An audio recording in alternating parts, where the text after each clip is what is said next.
Hi everyone!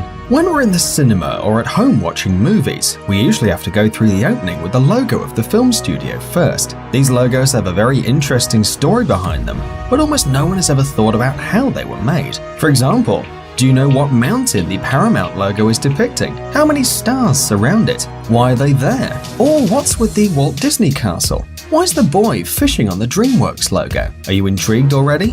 Then get yourself comfortable while we show you the history of the most famous studio logos. Let's get it on. DreamWorks. One day back in 1994, three brilliant people got together.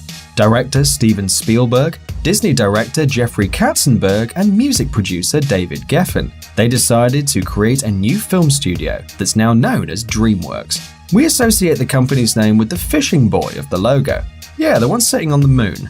But the original idea was actually slightly different. They were originally looking for a computer-generated image of a man fishing from the moon. But visual effects artist Dennis Muren, who was then working along with Spielberg, insisted on making the logo by hand.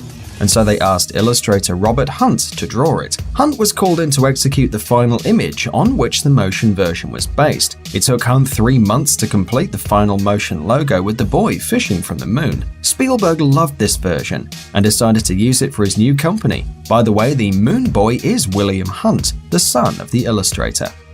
Paramount Pictures. The Paramount Pictures Company was created in 1912 by Adolf Zucker, a film investor, and the Frohman brothers, theater magnates at the time. Originally, the studio went by another name, Famous Players Film Company. The famous Paramount Pictures logo shows a majestic mountain peak covered in snow and surrounded by a ring of stars. It was created by the illustrator William Hodgkinson, who based his work on the Ben Lomond Mountain in Utah, where he spent his childhood. The original logo had 24 stars, one for every movie star that back then had a contract with the studio. However, nowadays there are only 22, and no one knows why. Eventually the logo changed a bit. Now, as a result of technological development, instead of the original mountain picture, we see a computer-generated image. Columbia Pictures.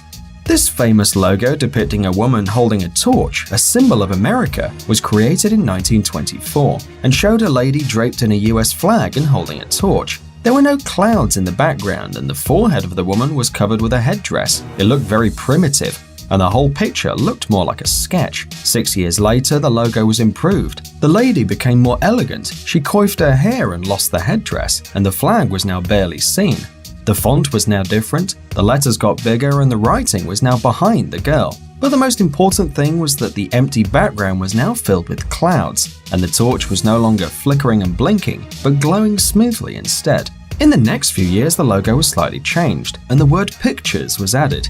But the now classic look of the logo was created in 1993, after Columbia Pictures was bought by Sony. The logo was repainted digitally by New Orleans artist Michael Diaz. Michael Diaz hired Jenny Joseph as a model for the logo. Diaz decided that the flame shouldn't be so bright, and that the logo should mainly focus on the girl. Therefore, she was redrawn more elegant and tender than ever before. Finally, in 1996, the animation was changed. First, you could see the torch and then the rest of the picture. Also, during the opening, you can hear a tune written by Jonathan Elias. Metro-Goldwyn-Mayer. In 1924, American lyricist Howard Dietz created a logo for the Goldwyn Pictures depicting Leo the lion roaring. That's how the lion story started. Over the years, at least 7 lions interpreted Leo. The first lion was Slats, but the logo was noiseless, so Slats was there only for decoration. The next one, Jackie, was the first one to roar, although back then the films were silent. The roar was recorded with the special equipment, and in each cinema there was a phonograph placed behind the screen to reproduce the sound during the opening. Then there were 2 others, Telly and Coffee, but we don't know much about them.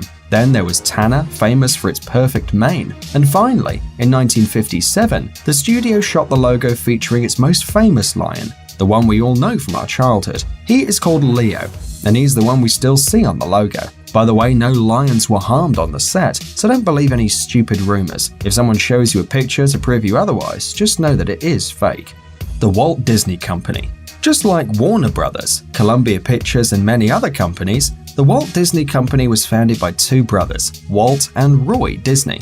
This was back in 1932. It was first a small motion picture studio, but it grew little by little and eventually became one of the biggest Hollywood studios ever. Nowadays, it has 11 theme parks, 2 water parks, and a couple of broadcast networks. The Disney logo is worldwide famous, but not many know what the castle depicts. The castle is actually called Neuschwanstein or New Swanstone Castle, and it is a 19th century Romanesque revival palace in southwest Bavaria in Germany. It was the prototype for the logo. Besides, it was the prototype for the Sleeping Beauty themed castle in the Disneyland park in Paris. But the logo looked like this until 2006.